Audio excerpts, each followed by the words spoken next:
All right. Good morning, everybody. We had to pull the gym leaders together and get you all some reactions and some thoughts on the 30th anniversary Pokemon Presents yesterday here at the Fresh Files podcast. So we'll get to everybody in just a second. I want to start off by saying, first and foremost, thank you everybody who kind of pulled together to put this together at the last minute. We haven't really done like a reaction style episode before, and I was just feeling so much passion and excitement from the presentation and the reactions online yesterday that I just kind of I threw the question out. I was like, "Hey, folks on the production team and guests and staff members of RPG Limit Break, can we do this? Can we do like a 24-hour turnaround on a podcast episode?" And gosh, yeah, everybody was like, "Yes, let's do it. We'll make the time."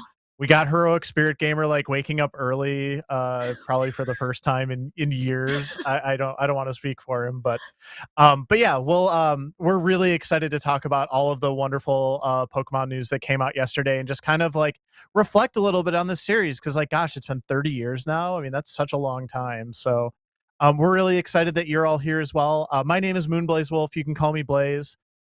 And we are here as part of the Fresh Files podcast at RPG Limit Break. The mission of Fresh Files is to bring you all in the RPG Limit Break community a timely discussion of new RPGs from a casual perspective, but also with a speedrun curious eye, because we're gamers, but we're also usually fans of speedrunning as well. And we're trying to figure out fun ways that we can kind of merge those things together. And we know how passionate RPG fans are.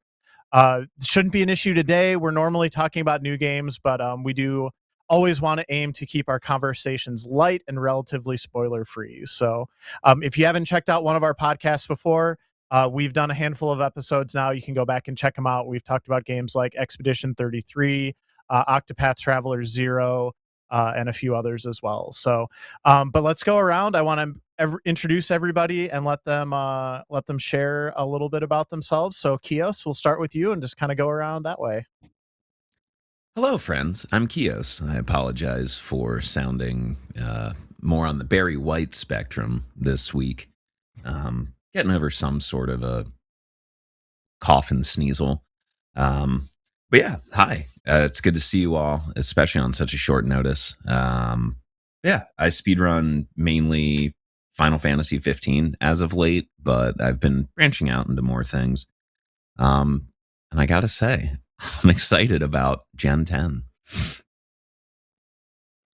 Mm-hmm. All right. I guess I'll go next. I'm Etiquette. I primarily speedrun Pokemon.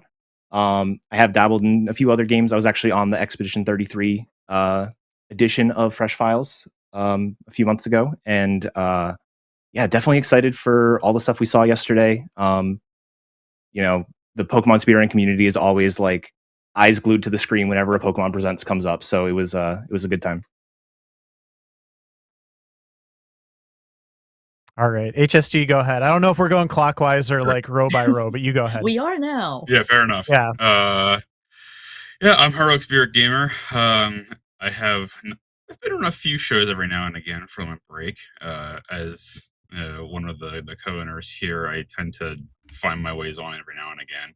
I've been, generally speaking, I'm not much of a speedrunner, though I do dabble a lot with randos. Not trying to like go fast all the time necessarily, but I play a lot of randos. And otherwise, I'm excited for Gen 10. Honestly, I've been Pokemon's been in my life since Gen 1, and I've been anywhere from like addicted to extremely critical, and it's been a really, really weird ebb and flow. And this one has me excited. And I'm Zoku, but you can all call me Zoku. I'm also here on the content team at RPG Limit Break. I'm also not a speedrunner, but I have been someone who has grown up with Pokemon also since Gen 1. I have fond memories of waking up early to put in the VHS tape and record the anime episodes as they were airing on TV. And I remember that getting me excited for Blue when I got my first copy of a game. I'm also incredibly excited for Gen 10, and it's been a ride, and I'm excited to be riding it with you all. Yeah, we're going to talk about Gen 10 quite a bit, I think, here. And we also want to talk about some of our favorite memories of the last 30 years. A few of us have been playing these games for 30 years, or off and on, I will just say, for myself anyway. But it just seemed like a really good time to kind of pull folks together and talk about Pokemon for a bit. So we're going to go ahead and do that. A couple quick plugs before we do so. So I do want to encourage everybody, if you enjoy our podcast or if you just want more opportunities to listen to RPG Limit Break podcasts, these podcasts do go up on Apple Music and Spotify. Just make sure you search for RPGLB, and then you'll find a link to subscribe when you do that. You can also catch the VODs on YouTube primarily after we're done recording these live episodes. So make sure you And do I that. would like to shout out for anyone who does not usually catch it on YouTube. We're bringing out our Pokemon fandom in full force. You may want to check the video. Absolutely. Yeah, there's a lot of stuff going on in the backgrounds for everyone other than me, but that's okay. Lot of fun sites, and that's actually something I think we'll talk about a little bit as we get into some of our memories and stuff, and how like the Pokemon in our physical spaces have really been meaningful part of this journey for a lot of people. So RPG Limit Break also has Sunday shows most weekends. The side quest series. Tomorrow you can catch Tales of Grace's F Remastered. That's going to be getting speedrun by Legrand Grand, and that starts at noon Eastern. Usually it's a different speedrun or maybe a collection of speedruns that you can catch on Sundays, and then our shows are generally on Saturdays once a month. Our main show that we've been planning, not this one, we're going to be talking about Dragon Quest VII Reimagined next weekend. So if you want to catch another Fresh Files podcast, just come back here next Saturday and check that out. And last but not least, if you want to get yourself some awesome RPG Limit Break merch, be sure to check out the merch store at store.rpglimitbreak.com. You can get some awesome stuff there to show your support for the channel and the community. So, all right, all that aside, I watched the Pokemon Presents 30th anniversary. Those kind of like special graphics started popping up earlier in the week as well, with like the logo, and like it was all colored and designed for like a lot of the different Pokemon over the years, and it was just like it was really cool just to kind of see all of that and feel like the weight of that anniversary coming up, I think, for me. And then just some of the announcements yesterday as well. I think before we get to the Gen 10 stuff and wins and waves, just a couple quick hits here. Pokemon Go, there's like a special Pokemon Go weekend going on right now. It's a little too cold here for me to do Pokemon Go right now, but I was like shocked to see that had been also going on for 10 years, because that was like one of the original, I mean, it really was the original mass market kind of like Gosh, walk it has, around, hasn't do it? stuff game. Mhm. Yeah, that really threw So me. romantic. Wow. Anyone do a lot of Pokemon Go? I've dabbled a little bit here and there, but like I have some friends that's like, I think that's their actual exercise routine is Pokemon Go, which is awesome. Like I think that's really cool. It's a But really good exercise routine. yeah. I live in a major city, so I'm lucky enough to have a lot of stops when I walk around. But it's been the kind of thing that I've fallen in and out of over the years, because hyper focus. It's like the best I've got on that one. But I'm excited that they're bringing out all the Pokemon that they've released at some point back into the game, just as a celebration.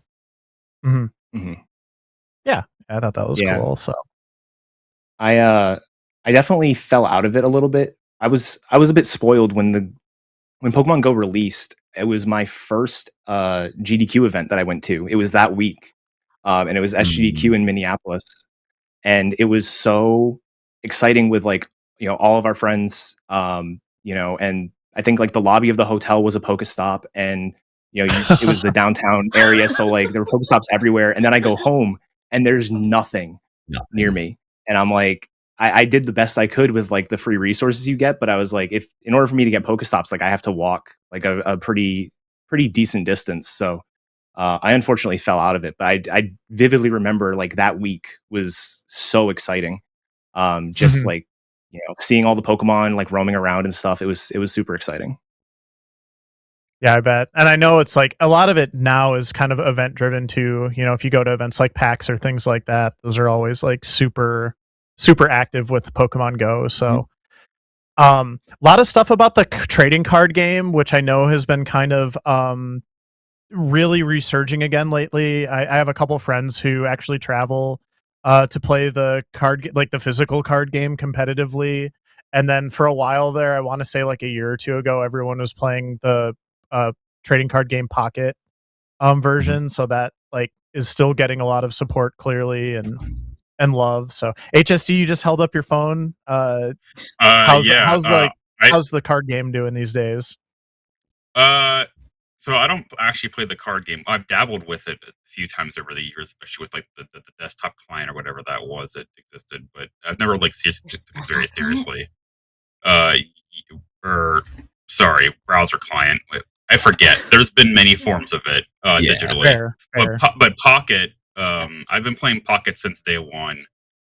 Probably for worse than better because I play it a lot. Uh, but at this moment in time, I have every single card in the game. Uh, probably for worse. Uh, Kios, you dabble in the TCG. I saw you in the chat commenting that it's going So wild. I am like one of those observers from the outside. Mm, But like I have a lot of friends that are into Magic and like Pokemon, and like it's actually been really neat. Like I remember, oh god, this is gonna date me, but like it was like I want to say like 98, 99, and I was growing up and I went to my first comic book store and there were people playing Pokemon. I know physical comic stores, like these things don't exist anymore. Um, but yeah, it's like something that I've always kind of watched from the outside. But yeah, it's been incredible to see like I have a couple of friends. I'm not sure if you know Amart, but he's been doing a lot mhm. of like Pokemon, like actual trading card tournaments, and it's really neat to see it come back. Yeah, for sure. Well, and they were also heavily promoting their like in person weekend like world championship Yeah. thing too, which I guess is going to be in San Francisco this year. So, really cool to kind of see, and I'm feeling that resurgence as well. Like I was saying with some of my friends that are like, yeah, I'm traveling like here this weekend to play Pokemon TCG. I'm like, dang, like that's the kind of thing like I thought people didn't do that anymore really. Like I thought it was all online now. So that's really cool. Okay. And then moving to video games, like actual video games. They're going to re-release Pokemon XD Gale of Darkness on the Nintendo Switch online service. I will admit I've never heard of this game before. Uh really? Oh, you're Someone in give me for the a rundown. treat. Nintendo mid Uh, like N64, GameCube, Nintendo is like my worst blind spot. It is terrible. I feel so ashamed. so there's two of them. It's There's Gale of Darkness and I forget the other one. But there was Coliseum. two games. Yeah, Halsey. Uh, well, I meant like there's like a prequel sequel to Gale of Darkness too, isn't there? I forget which one Gale of Darkness is. Yeah, But Gale of the take Darkness place is in the second one, and Coliseum is the first that's what I one. thought. Yeah. Okay. But yeah, there it's like it takes place in the Ore region, ORE, from what I remember. There's a different like area of the whole Pookie world that's never been seen otherwise. But like the whole Mm, gimmick is that Pookie there's like it's like a shadow influence, and Pokemon become like corrupted and they're shadowy forms, and you have to like mm, save them and then like heal them out of the shadowy form. I forget entirely, but like I just remember I have vivid memories of this game being very very hard and having to like try to capture the shadow Pokemon from other trainers to then save them, and then that becomes your mm. Poke team. It's like you can't even catch all the Pokemon in like the generations. It's like whatever ones they made shadow Pokemon, those are the ones you can catch and then like quote unquote heal. So like even though Pokemon in that game you can't even catch, from what I can recall. But I remember it being very hard, and it was a very story plot narrative driven game. That was very different. Well, I'll have to. I mean, I do have Nintendo Switch Online, so I'll get an opportunity to check it out. I mean, they've definitely done like the shadow, like corrupted Pokemon. Like that's been a pretty common thing over the years with some of the games. So, was this like the first time they did that? Yes, I believe this was Okay. where that comes from. Is these two games? Okay. Well, that's good history then.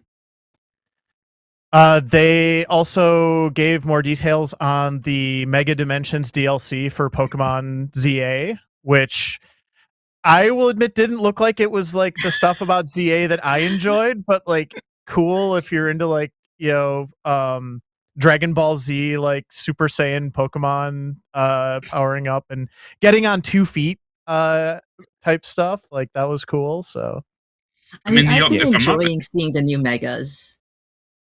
yeah. sure. Yeah.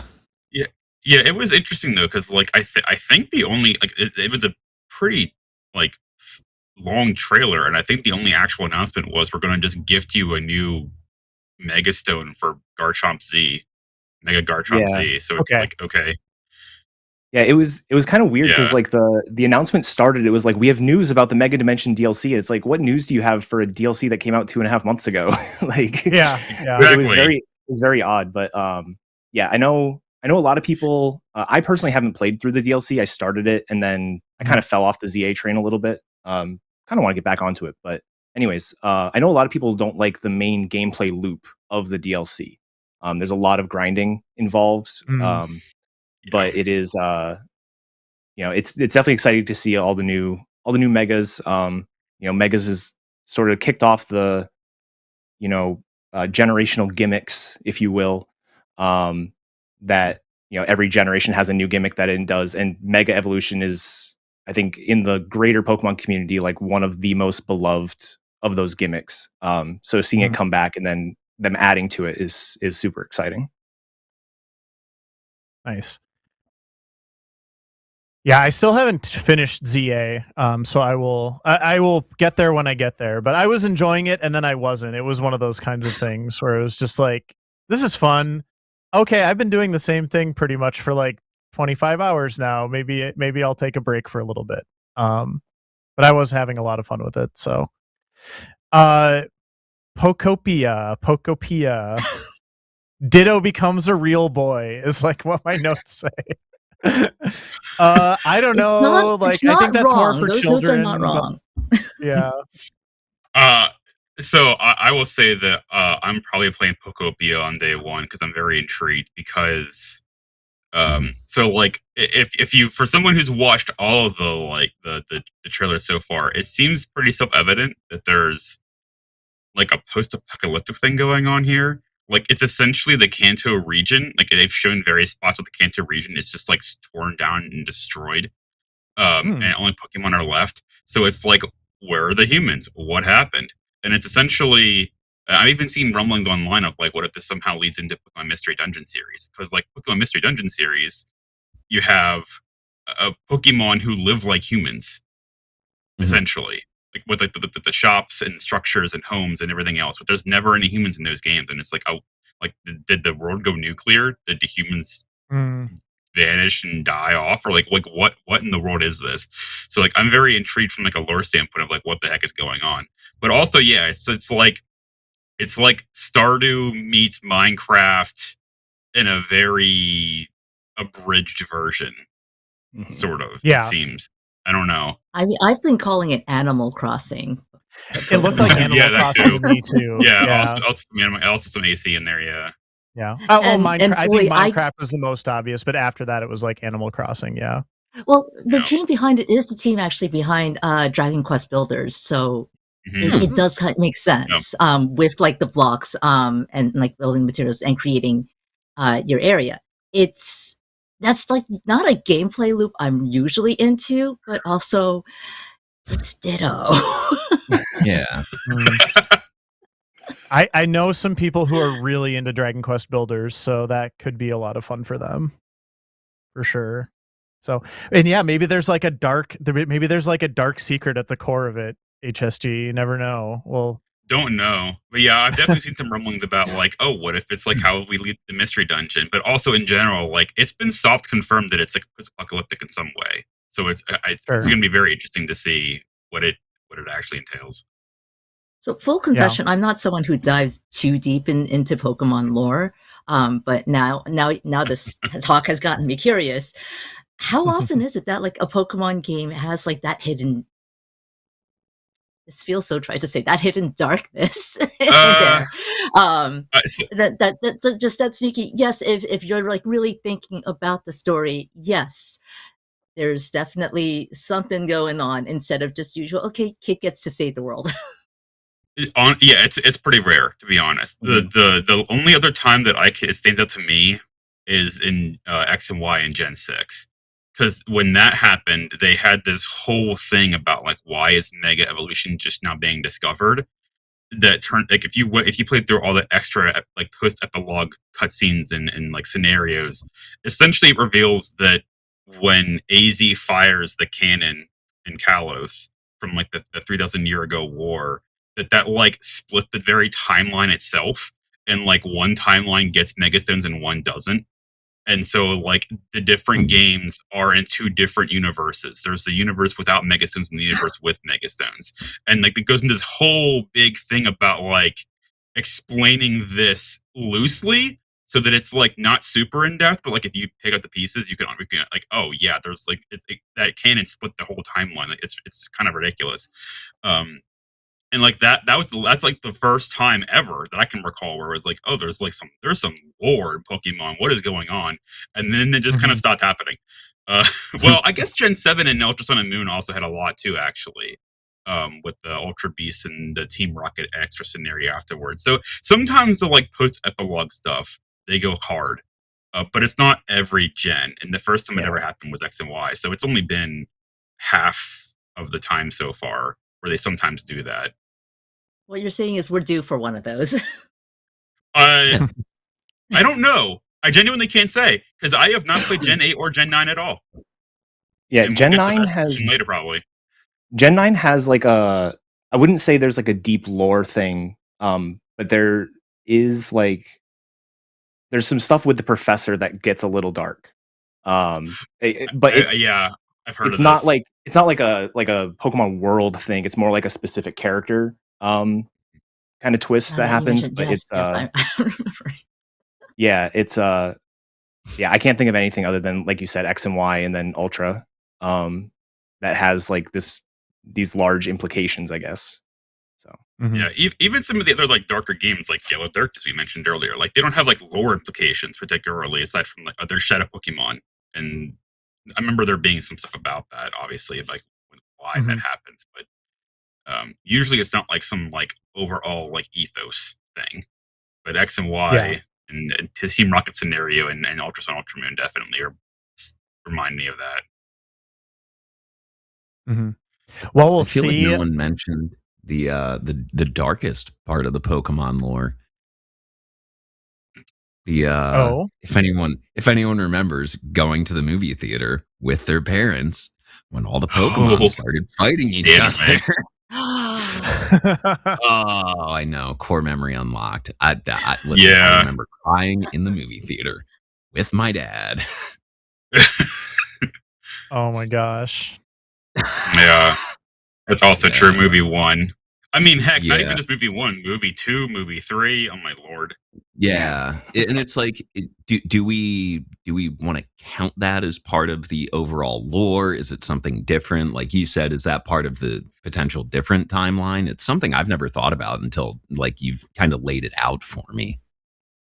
Yeah, it's interesting. Pokemon does a really rare thing in general that I've barely seen any other IP do, which is the anime, the games, and the manga are all Mhm. extremely different in terms of like their objective. So like the yeah, games are games, obviously, and they do some fun things with them sometimes. The anime is largely very child oriented with well, Ash for a long time and now not Ash finally after all this time. But um the manga. He finally grew up. The most he accomplished didn't 10-year-old. though. He didn't Yep. grow up. We can discuss the anime at some point. Maybe I don't know. I have a lot of thoughts on that too. But the manga, for those who are uninitiated in the manga, And Pokemon from like day Adventures, to one, clarify that. yeah, Pokemon Adventures, yeah. It's like it's dark. It's very dark. There is death. There is brutality. There is like human experimentation. There's some stuff that happens in the manga, and they do not hold back. They were like, okay, how dark can we make Pokemon? Yes, print it. And that's been the manga the entire time, and it's great, but it's also like, oh my. The manga is for the real sickos. Yeah. Affectionately. Yeah. Sickos affectionate. Oh my gosh.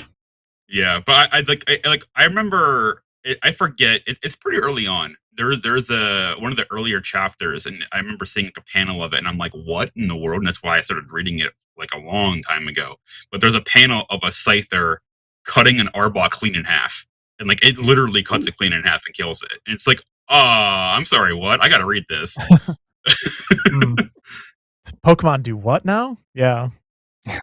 Oh my gosh. All right. Well, If this really has also driven you awkward. to read the manga, please send your complaints to RPG Limit Break. Let us know. Yes. Yes.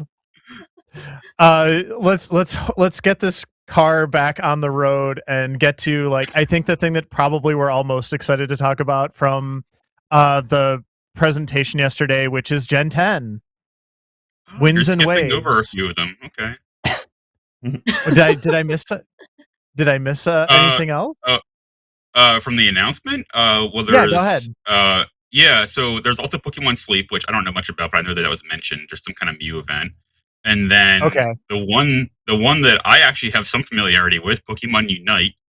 All they really announced was they're adding a few more characters to it. Yes. But I have some history with Pokemon Unite. So for those uninitiated, which probably is everyone here, I ran like like one of the most competitive Discord servers for Pokemon Unite Masters for like 2 years. When that game launched, I got involved in a Discord community that was like the people who were trying to turn this game professional for themselves, essentially. And I was on the competitive team myself for a little while there, competing in like local, not local, but like self-ran tournaments with some prize pooling. But like legitimately, like the Pokemon World Champions that have won Unite, I think 2 or even 3 times in a row now, at Worlds, I know them. I've played with them. So yeah, cool. that was yeah. I didn't mean to skip over that intentionally. I apologize. Like, thank you for you're all good. catching that and bringing that up, because it's like, I know there was Pokemon Unite, and then there was Pokemon Champions, which I think is like a different battling platform. Yeah. And I think people are excited. Sorry, Etiquette. Like, I think you're also excited for Champions because it ties into home. So all the sickos out there who are collectors of Pokemon and like keep them in home so they can transfer them between games, you apparently get to use them. Yeah. Okay. Pokemon Champions is basically going to be their like competitive platform moving forward. At least that's kind of how they're talking about it. That's how they're pitching it, yeah. And yeah, I got that impression. Yeah, and too. so it was kind of interesting because like they've already said that they're using it for like the World's tournament in August. I think they're planning to use it for like the North American International Challenge, which is usually like June or July, somewhere in that frame. And so it was like this game kind of has to come out at some point before those things because they need to like battle test it. Yeah. And so some people were like expecting a shadow drop. Some people were expecting March. They announced it's going to be released in April, which is kind of cutting it close, but it should be a lot of fun. It's going to be, like I said, like their main competitive platform moving forward. You're not going to have or depending on how it works, you may not actually have to have like the newest game, like Winds and Waves, in order to compete in their tournaments, which will be kind of cool. So it wasn't until you just said cutting it close that I realized that's just a month away.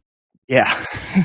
Yeah. Well, and then August for, I think that was the other cutting it close, right? Is like April to August is just not a lot of time potentially to stress test it or you want like to get the bugs out there. Yeah. Yeah, exactly. Yeah. Okay. Well, I did not mean to overstep on those. That is definitely really important stuff. There was also I forget the name of it. There was is it Pokemon? Oh, I forget. But there's that one where they have like characters, and then one Pokemon is a pairing with them. And it's also its 10-year anniversary, right? And so there was a big announcement for that one Masters? too. Was this Yeah, Masters? Masters. Yep, yeah, Masters. Okay. Yeah. Okay. So yeah, so it's 30th anniversary, and then that one's 10th anniversary as well. It's the same as Pokemon Go. And they announced some new characters for that too. I've heard some stuff about that game too, lore wise. It's like there's some like characters that show up that are like, and then you can talk to them, and they'll just say things. And sometimes they are like, "Whoa, whoa, whoa, whoa, whoa!" Like, what are you talking about now? But like aside from that, I don't fully know a whole lot about it. Okay. I've just seen some like clips at a times of like characters saying some really out there things of like, "Oh yeah, did you know about this?" And it's like, "No, what are you talking about?" Weird out of context Pokemon. Yeah. I mean, that's just every Pokemon game, especially with the Slowpoke tales being, hey, you can just eat them, being dropped in the Sun Moon. That moment lives rent free in my head forever. Oh, the Sun and my Moon God. thing that's lives free in my head forever is the on the first island, the one lady you can talk to for a few days, and she keeps mentioning that she's waiting on a date, and then eventually the date shows up and it's a Machamp, and just picks her up and carries her away, and it's like, I'm sorry, what? I would.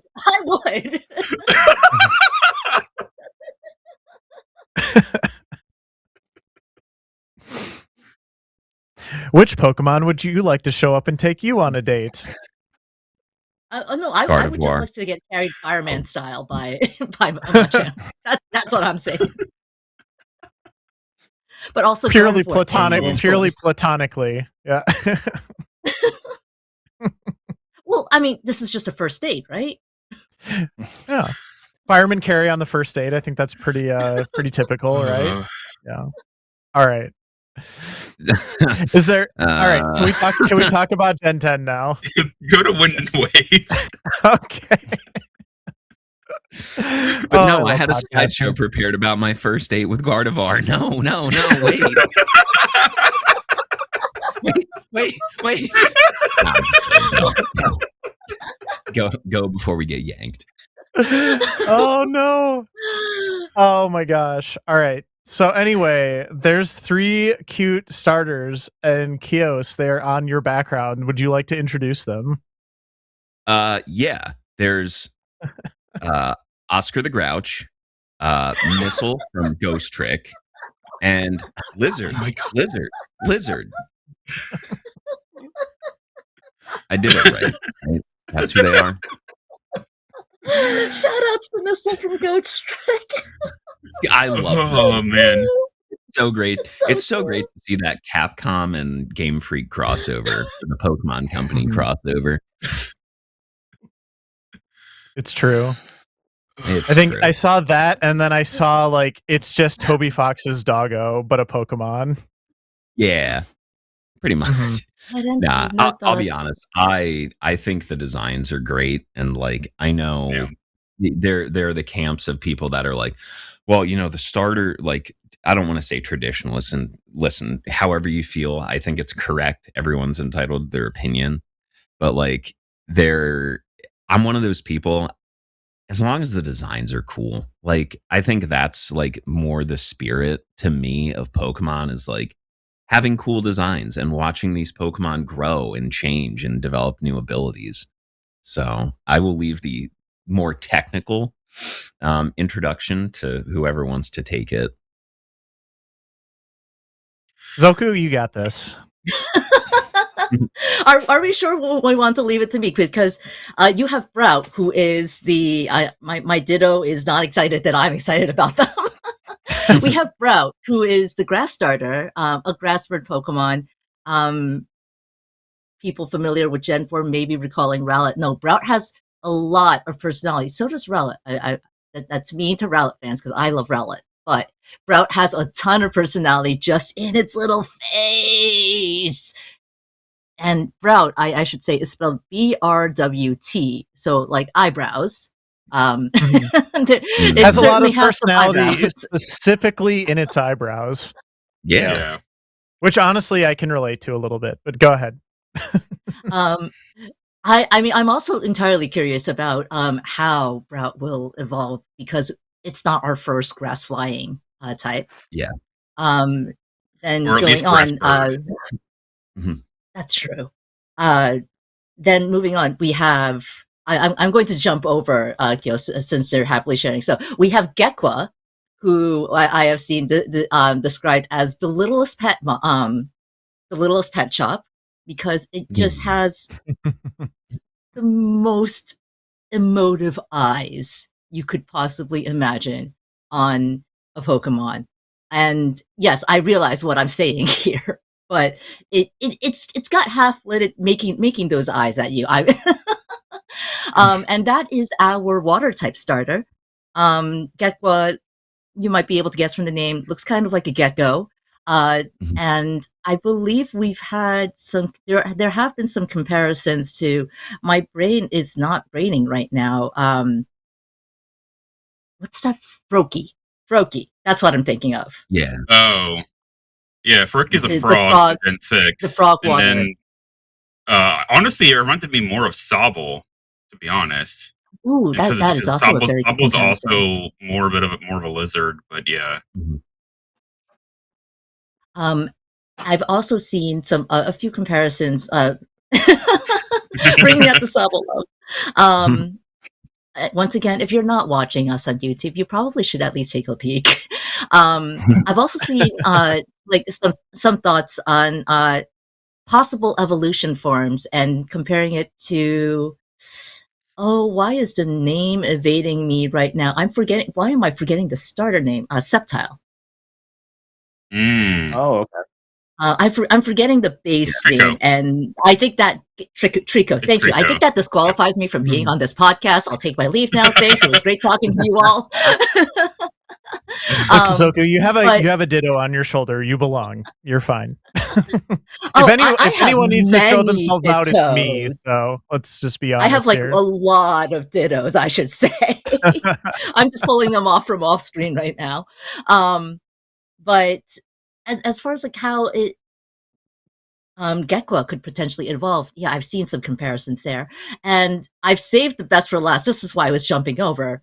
I don't care what you have to say, Blaze. I've saved the best for last. That's Our fine. fire starter, Pombon.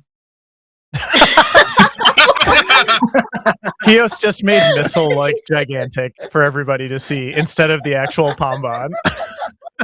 No, that's the actual Pombon. That's it. That's it now. I got it mixed up. My bad. It's My pretty bad. close. Yeah. Yeah. But Pombon is our fire starter. Is a fire Pomeranian, and I've seen criticisms that this is just a dog, nothing special. But you have to see Pombon's face.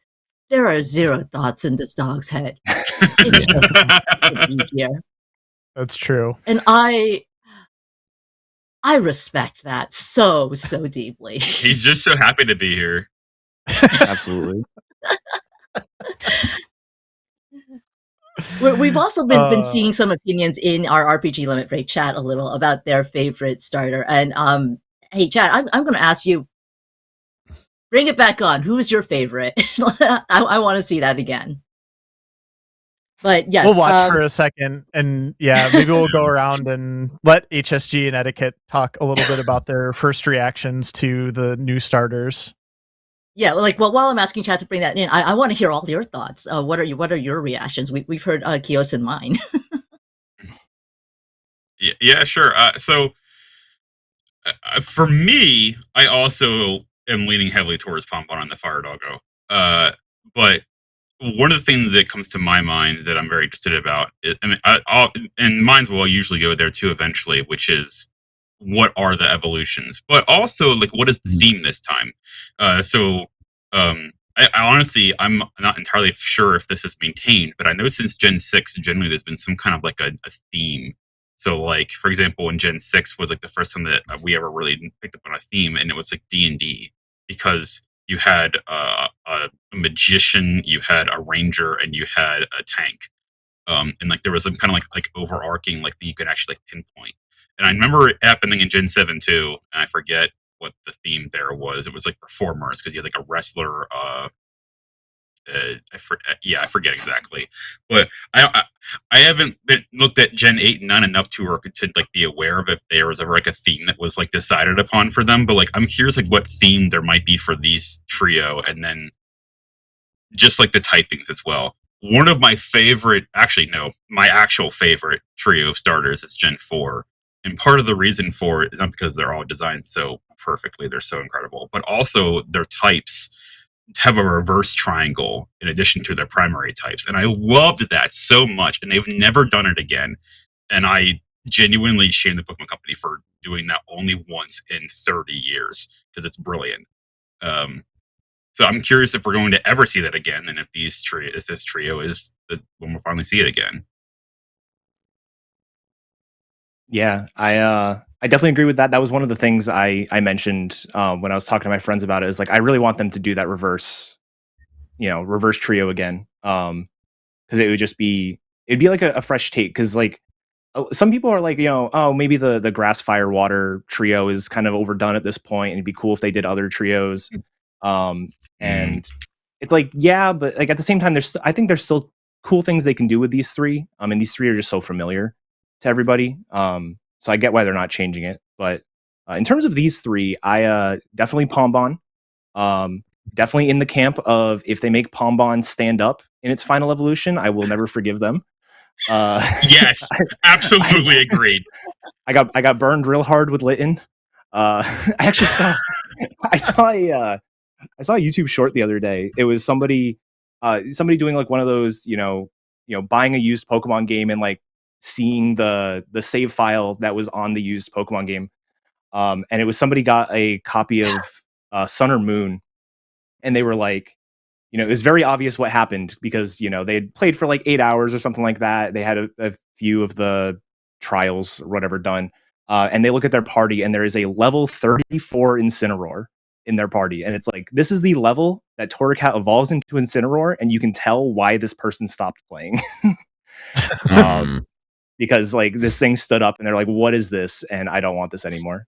Great Pokemon competitively, but it is have Litten and then have that is a bit rough. But yeah, I'm definitely excited to see them all. Yeah. I will say Gekwa's probably the one I'm the least excited about just because we had Sobble so recently. And it does give a lot of Sobble energy. I'm hoping they do a good job of sort of deviating away from that. And I for the most part trust Pokemon to do that. It's just the Angry Bird as well, Brout, is definitely grown on me. When I first saw it, I'm like, what the heck is this thing? But it's been 25 hours or something like that since the presents, and it's already grown on me at this point. So still a Pombon fan. I'm always going to pick the fire starter. But it is it's a solid trio. I'm definitely happy with it.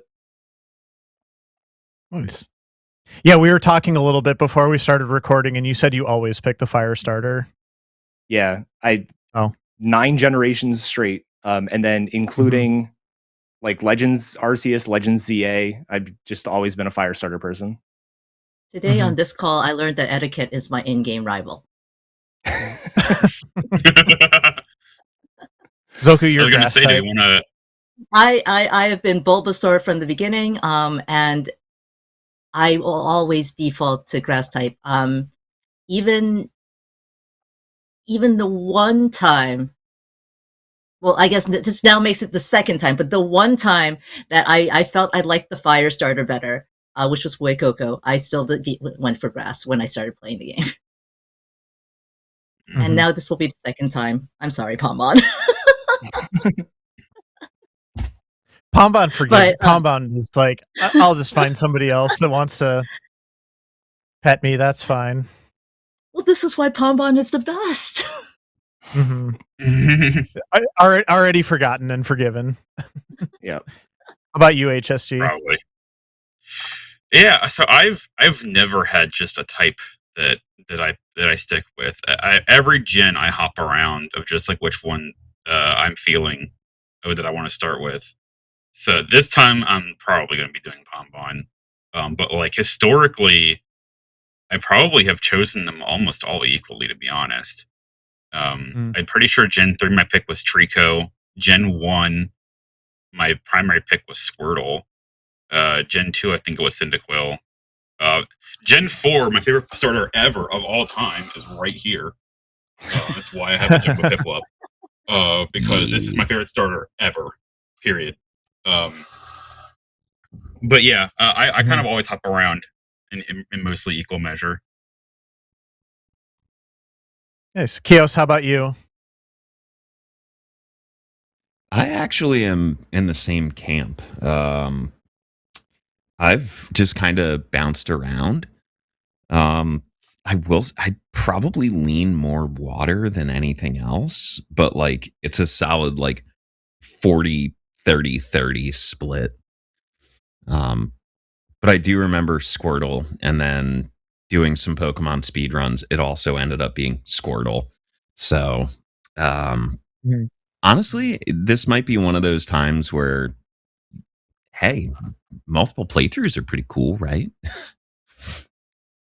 There's always that option, yeah, for sure. So, Yeah, I've never been a fire person. I've kind of oscillated back and forth between grass and water. I'm kind of more water, but I think Brout is going to be my pick for sure when I pick this up. So, just I love all the expressiveness of all three of them. Honestly, I think they might be going for like you were talking about a theme earlier on HSG. Like, what's the theme that they're going for?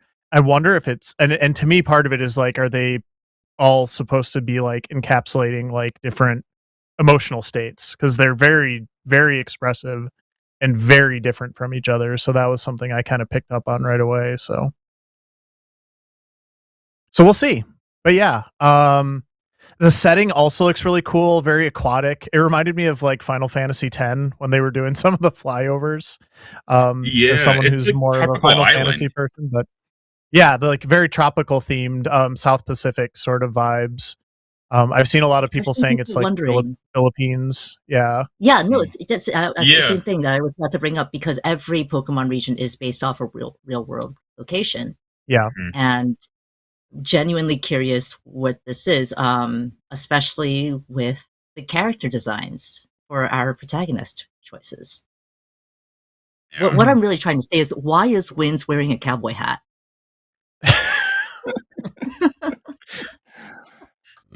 I mean, why not wear a cowboy hat? I mean, But yeah. like Winds has like the regular cap. So I feel like, is there something thematic going on there? Guess we'll find out. Yeah. But yeah, I'll have to watch. I'm going sure- to look back at the headwear now. I must have missed that. I'm sure the Pokemon experts, the lore experts, have already largely figured out where this might take place.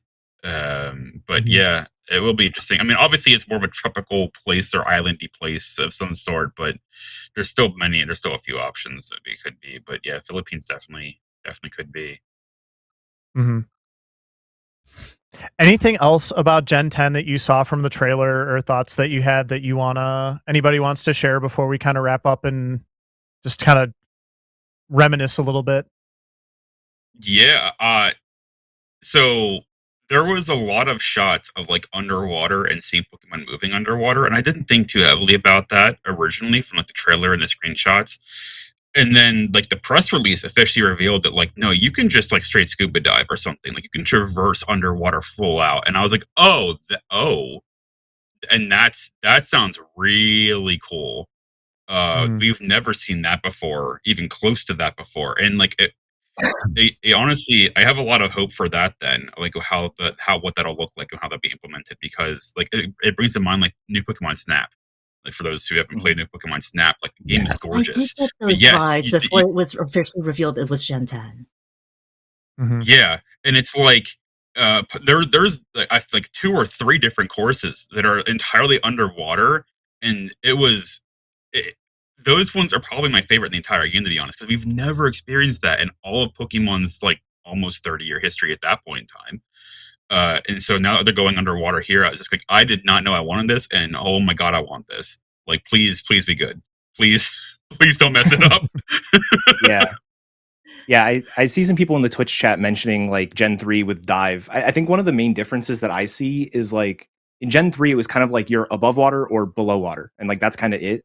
And this, I mean, we'll have to see how it's actually implemented, but the way the camera shots at the end and everything looked, it makes it feel more like it's free diving. So like you can if I maybe Right. some Pokemon are like deeper water and maybe some Pokemon are shallower water, but like they're all underwater. And so like having that kind of freedom to and again, this is all speculation. Like I don't know if this is even in the game, but based on the trailer, like the vibes I get are like it's going to be a lot more exploratory down there instead of just like I am underwater and now I have a different set of Pokemon I can encounter. Yeah, Yeah, that was definitely one thing I wanted to mention. that's admittedly true. But yeah, it's like you said, like Gen 3, even though you could dive, it's like the only difference is you have the mons you can catch, and there was also very tiny excluded areas. But Mhm. also, like it was still even the remakes were still like pixel gridded. So it wasn't like free form traversal. So Yeah, I didn't even think I about do that though. think Admittedly, one of the other things, weirdly enough, one of the most exciting parts of the entire trailer to me was seeing release in 2027. So no new Pokemon game this year. They're Mm. cooking it for another year. I mean, we don't know if it's going to be like early year, end of year, anything like that. But a lot of people have been pretty critical about like the yearly releases and games not necessarily having enough time. And I think this one, I mean, we got Generation 9 back in 2022 at this point. We had ZA last year. Um, but this is easily the largest gap between generations. And I know a lot of people, myself included, are excited to see, how that goes. Mhm. Yeah, I remember that Yeah. being a particularly big point of criticism back with Sword Shield and the original Legends Arceus coming out. And so, Legends Arceus definitely had some issues, but not nearly as many. But also like Scarlet and Violet too. Like the amount of Yeah. issues that game had. Mhm. so just from thinking of the development cycle, yeah, I'm happy to have more time on the game. Mhm. Yeah. Mhm. Yeah, and like just especially considering this will kind of bleed into me talking about like why I'm kind of back into Pokemon now, but like the difference between the Switch 1 and the Switch 2 is just like night and day in terms of what those two consoles can do. And I Mhm. definitely hope that they give Gen 10 time to really shine on the Switch 2.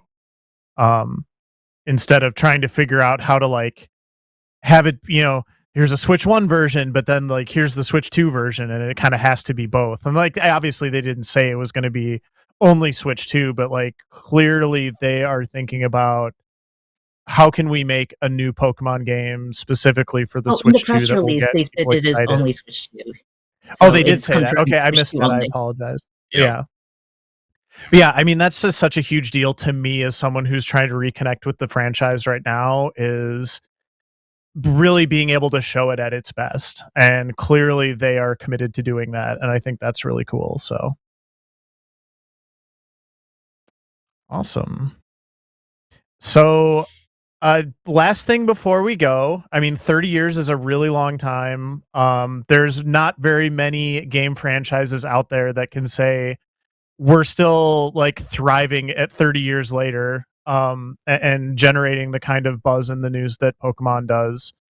um we wanted to share some of our kind of favorite Pokemon memories, and also we asked the RPG Limit Break community to share some of their memories. I grabbed some of those as well to kind of read off and just kind of like highlight some of the things on the RPG Limit, some of the things folks on the RPG Limit Break Discord were saying. Um, but I kind of just want to kick it off with a couple thoughts from some of the early days of the franchise, because that's sort of where I'm at right now. I'm kind of experiencing the new games on the Switch too, but I'm also like reconnecting with the Gen 1. Like I played Fire Red for like 3 hours last night, and I just had so much fun when they released that on the Switch now. But because that I was around on Gen 1 and then took a lot of time off, and then I'm kind of getting back into it. But reading some of the really old like Gen 1 early memories really brought some of that back to me and what I was experiencing. So Magius said Pokemon Yellow Black Friday, the year it came out, I saved my allowance and found out I could buy it myself. So I managed to get up early when we were going out Black Friday shopping. Waiting at the doors open when they opened, I ran right in straight to the electronics section at the Target we went to and got them to pull out a copy so that I could buy it. Back then, if you were a kid and had gotten up that early, most of the adults, not just your parents, would just let you run ahead to make sure you had a chance to get what you were buying. And it's like, to me, that was like combo, like, oh, how innocent like Black Friday used to be, but also, those kinds of memories too. Cause it's like, I can't even imagine like a kid running by themselves into a Target on Black Friday anymore. Like, well, probably a couple years ago now. I think Black Friday is kind of like mellowed out again a little bit now, at least for physical shopping. But like at peak Black Friday, like children would get trampled trying to do something like that. So, anyone else have any good like shopping memories? Release day memories, things like that. I got one. I Yeah. This will be deep Kios lore.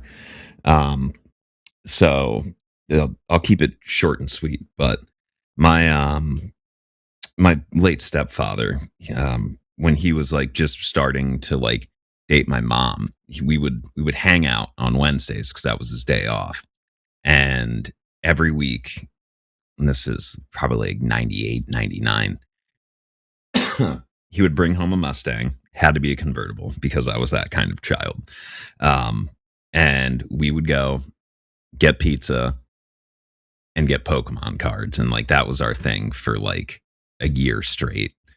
And I don't know, that just sticks with me. It's always such a cool time. And it's like weird, like how that's something I've carried with me for 35 years now, or like 30 years now. So I don't know. It's just something that always connects me to Pokemon, I guess. Yeah, there's definitely like a generational theme running through some of these kinds of memories that folks had too. So we'll get to a few more of those as we're going along. There was one from Alta Biscuit that I didn't mention this, but it was part of the presents yesterday. Alta Biscuit said, I can remember using a tape recorder to save my favorite songs from Red, Blue, and Gold, Silver. And that music player they showed off unlocked that memory. And I just thought that was like, I mean, the music player thing was so silly, but there's probably like a really specific person that would appeal to. Another kind of like release day memory, a couple of those from Alta said Pokemon Diamond, pretty fond memories for me. I grew up in the middle of nowhere, so I was never able to experience the Toys R Us events that distributed Mew, Deoxys, etc. When mystery gift distributions went online in Gen 4, I was finally able to experience that and feel like I got to reclaim a childhood experience I never had. I thought that was cool. And then another one, which kind of we were talking about a little bit in the pre-show, like it's just not like this anymore. But Alta said, Pokemon XY launch month was probably the most fun I've ever had in the series. It was the first global release, and it didn't leak, so we didn't know everything about it before it came out. And the experience was so much better for it. We just live in a constantly connected, like spoiler, everything gets spoilered era now. And it's like, I can't even imagine like getting into something like that blind anymore. I mean, how do you, any of you have, relatable? I honestly, I agree with that statement though. Like Gen 6. So I played up through Gen 4, and that was kind of like my like Gen 4 where I would think I was in high school, maybe. I forget. Maybe a little younger. Um, Gen 5 I know came out when I was in college, and because they tried to like rebrand the whole thing as well, kind of sort of with black and white, and like get rid of the past 4 generations of Mons, like it just did not connect with me whatsoever. I still to this day have not played black and white. I could not do it. And so I thought my Pokemon journey was honestly over at that point. And then X and Y happened, and like it was magic between the mega evolutions, between not knowing anything, between them learning their lessons from Black and White, and how that did not go over very well for them upon launch. Like X and Y stands out to me probably as potentially my favorite generation, even though it didn't even get its third game, because then they kept trying to be like different and weird, and they just canned the third game that we know was going to happen, despite them denying it. But yeah.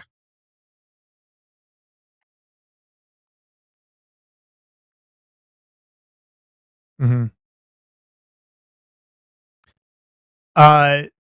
Another kind of like release time old. This was another Gen 1 memory that's was shared by Noobtree87.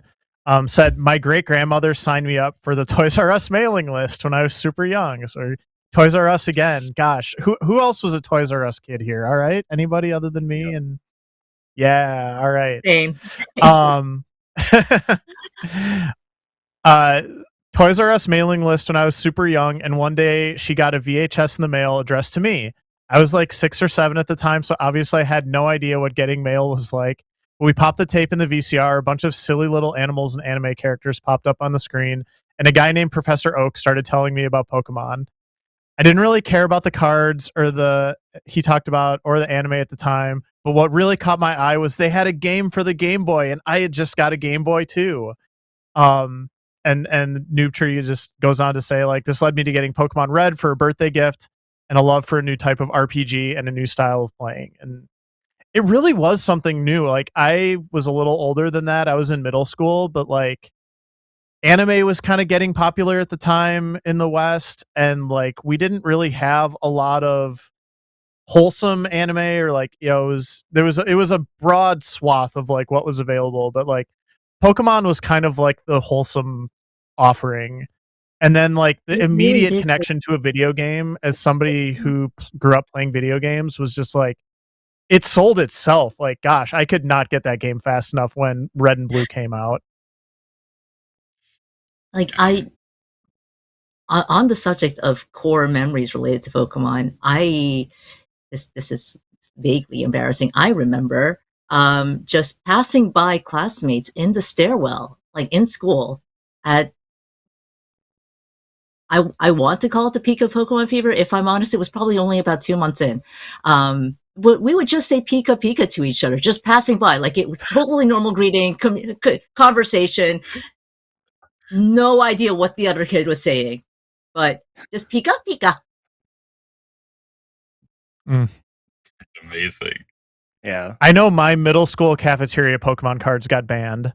That was pretty early on. That was also in that phase. Yeah. Yeah. My entire school banned it. You couldn't bring on the property whatsoever. Okay. Yeah. I don't remember ours getting banned. I do have core memories of I had like a red Pokemon card binder that we would do a lot of trading and stuff on the bus. I don't remember doing it much Mm. at school, but like on the bus itself, we had a group of like 4 or 5 different seats of people, and we would just like through the aisle start trading cards, like look at each other's binders and stuff. It was a time for sure. Mm-hmm. I had a really, really cool one from something a little bit newer, and then I think maybe we can go around and talk about some of ours. But Dented Razor said, playing Sword and Shield with my kiddo is one of my favorite gaming experiences. We each played our own version. I went with Shield, they went with Sword, and I'm fairly sure it also helped them to read faster. Learn to read faster. Gosh, that's what I need to do. Learn to read faster as well. So like this You is just now the unlocked the core memory. multi-generational component to it. Yeah. You just unlocked the core memory for me. So I don't know if anyone's aware of this. Honestly, if it wasn't for this core memory, I wouldn't remember it either. But there used to be Pokemon novels that were essentially Ash's journey, but in novel form, and it Yep. was different. And it was different than the actual anime. That's how I learned to read. Mm. Like truly learned to read. I had all the books, and I learned to do like I remember reading them in like second and third grade, and it brought my reading level up to like middle school or even junior high level just from reading those books. I learned so many different words that we weren't being taught because I was just reading so much from those books. That's the core for me that I forgot about until right now. Wow. That's so cool. It's not quite the same, especially because this is a secondhand memory. I I do happen to know a lot of people who did in fact learn to read other languages through playing Pokemon because the games are geared specifically so that kids can play them. Yep. And so the language in them is accessible. And so obviously Japanese is a major one. I'm sure a lot of people are thinking of. But I also knew someone who played the game in Spanish to learn. And I think that's just really neat that Pokemon can be used in such different ways. And because at its core, we all still know what Pokemon is.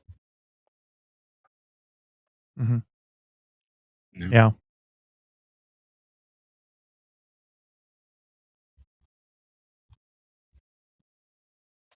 I think some of my favorite Pokemon memories are just event related at this point as well. Seeing the Pokemon community come together in speedrunning marathons, seeing the whiteboards or the plushes or like all of those sorts of things that like it did not take me very long to figure out that a Pokemon run was like it had a different vibe and it had like a totally different atmosphere when it was that time of the week for the Pokemon run. And you had the people that was the one that they were looking forward to. And it was just immediately evident to me why that was, because it was a celebration of the entire series and all of the memories and like the collective feelings that people had towards all of the really positive things, the positive experiences that they had um, as a Pokemon fan over the years, whether that was them or them and their friends, or like now we're seeing like with Dented, like them and their kids. And it really is just something that is, I think, is really unique to video games. Like I don't think a lot of video game franchises, maybe like Zelda's probably the only other one that can kind of come to mind like immediately off the top of my head, where it's just you get this like multi-generational, like deeply personal experience that a lot of people just seem to have with it. And it really manifests itself in the actual speedrunning marathons through all of the giving and the fundraising and stuff in particular.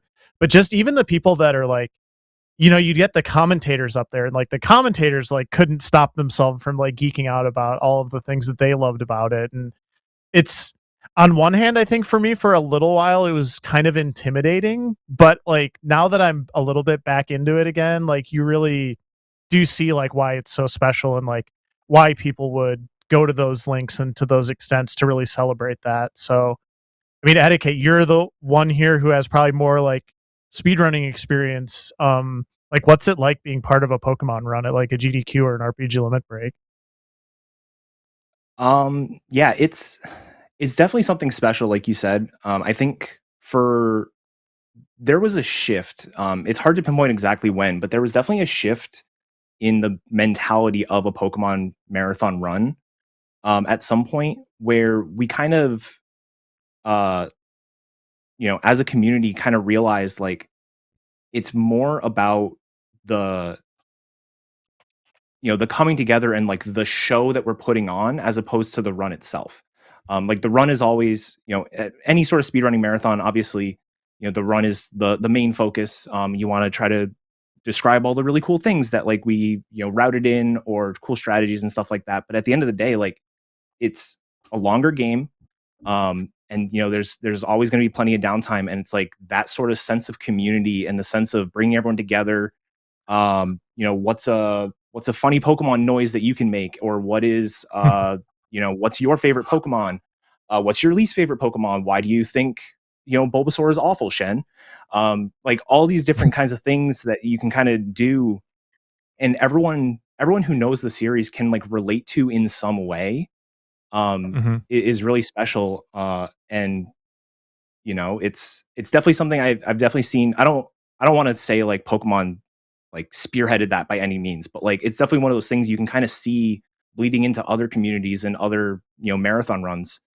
And it's just at the end of the day, like a lot of the YouTube comments you'll see on a Pokemon run, especially like some of the more modern ones, is like, this is just like a group of four people, you know, um, just talking, talking about anything, and having a good time. And it's like, everyone can kind of relate to that. Like just playing games with your friends. It's definitely really something special. Yeah. I love that for sure. And I do think other RPG runs in particular have adopted a similar kind of, celebratory atmosphere of like just the series as a whole, transcending like whatever that individual run is that you're doing. And I think it helps so much just to kind of like bring people together and make them feel positive and included in that experience. So that's awesome. Yeah. I mean, the Pokemon speedrunners are definitely like the first ones to do it in a way that was just, like I said, like super noticeable to me as like more of an outsider looking in, just like this is different and this is cool. And people really are just eating this up. This is neat. So that's awesome to hear about. If I may. Hi. Pop in the bottom here. That kind of run, that kind of having fun with friends, is also not. It's bled over from or from big marathon runs, and it's also just something you can do with yourself. This suddenly Ashen, yeah. This weekend I'm doing my first. Hi, I'm doing my first archipelago. Just with friends and family, and one of the people is doing Pokemon, which means that forever in my life, my first archipelago will have included a Pokemon because of the community that surrounds Pokemon, how easy it is to... This person's never done an archipelago before, but because the community around Pokemon is so strong, it was really easy for them to pick up, get this going, and join us in this game. So that same mentality, that same togetherness that is shown on the marathon stages, that's the same thing that you've got with your local friends and such as well. That's awesome. Yeah, thanks for popping in and sharing that, Ashen. HSG, how did we start having the mega Pokemon plushes as like prizes at RPG Limit Break? Who kicked that off? Because that's like a tradition now. Yeah, it is, and it's me. That is entirely me. So well done. Genuinely, we came back from COVID, and from full story, coming back from COVID, running our first event finally, we put that whole thing together in about 3 months. From like the go no go decision of we're gonna follow through and do it was, I think, less than 3 months out. And at the time, RPG Limit Break staff was, so pre-COVID we were a staff of about I think 11. I think was our entire staff team. Of the 11, about half of them departed over COVID because it had been 3 years. People gone by the wayside. There were some different opinions about even just like having an event when we're still living in like times where COVID is still prevalent, and like how to be cautious about it and everything else. So we had about half our staff leave. So we had a skeleton crew. And so to get the event back up and running, I basically pulled in between work, like full 8-hour days. It's pulling essentially between work and break, 16-hour days every single day for like weeks, just doing everything myself. And one of the things I had to also figure out was prizes. And we put up the prize form. We didn't get a whole lot, and so like I'm thinking like, okay, we need more prizes in general, but we also need like big hitters. At the exact same time, this thing had just came out, which is again my favorite starter, and is the only starter they've ever made as a jumbo, which is perfect for me. But so I had just bought this thing, and I love Piplup, and so I'm like, you know what I can do? Buy another one. And so I did. And that's just genuinely now become a thing where now every single event I buy a jumbo Pokemon plush. And we meme on it a lot. But that's literally the entire reason, is that to come back from COVID, I pretty much, aside from games committee and some other small things, I almost one man made the whole show happen. And one of those things is prizes, and I bought one of these as like our big grand prize, and it's just stuck. Yeah, it's always something I look forward to coming back every year. Like, what's the giant Pokemon going to be this event? I already know what I want this time. Yeah, I already know what I want this time. Are you going to spoil it for everybody on the podcast? No, because I know what I want, and if I can't get it, I don't want to make people sad. So, because I gotta still try and I still gotta try and acquire it. So that makes sense. Yeah. Okay. Well, TBD on that, but one way or We'll just another, have there'll to be tune something. into I'm RPG sure. Limit Break this year to find out. Yeah, in May, not too far off. Gosh, we're gonna have a lot of stuff happen. Although not by the next time we do our podcast, I'm pretty sure, because we're doing another podcast next weekend for Dragon Quest VII Reimagined. So you'll see all of us. Well, you won't see all of us. You'll see me and Kios back here next weekend talking about Dragon Quest VII. And any last thoughts on Pokemon and where things are at right now? I know we didn't get to talk about everything we wanted to talk about. But gosh, we sure talked about a lot, and we went for a little over an hour here. So I think it's probably It's the time to 30-year and 1 week anniversary podcast, right? Yep. Yeah, next week. Yeah. Yep. The Countess is going to be joining us also. I was scrambling to look up who our special guest was going to be for the Dragon Quest VII. It's going to be the Countess. So looking forward to that as well. But yeah, Zoku, Etiquette, Kios, anything else you wanna share as like any more core memories unlocked before we head out for today? I not a core memory. I'm just, to be honest, with, as we mentioned earlier, with the past couple of releases have felt, yeah, some of them are good, some of them have been really hurried. I'm glad they're giving it an extra year. Just cook it in the oven. The screenshots and the trailers we've seen look great. And I just wish a lot more companies would, sometimes it's really worth it. Just wait 6 months, make it better, so it's not, you're not tripping right out of the starting block. So I'm excited. I might have to get a Switch too. All right. Well, I think we can go ahead and wrap it up there. But yeah, thank you again, everybody, for coming to talk about Pokemon today and Gen 10 and just Pokemon in general. We should go around and just do a quick where you can find us. So I'm at moonblazewolf on Blue Sky, moonblazewolf on Twitch, although I'm not streaming as much these days, but you can definitely check me out there.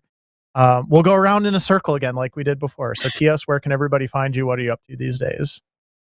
You can find me inside your walls or in the trunk of the police car in the basement of the Raccoon Police Department.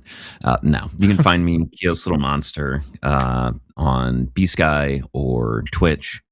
Or if you're ever in Philly, come say hi, I guess. All right, I guess I'm next in the circle. Yeah, you can find me Etiquette pretty much everywhere.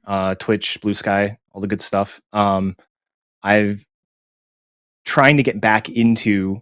I took a unplanned few month break. I'm trying to get back into some Pokemon speedruns and stuff.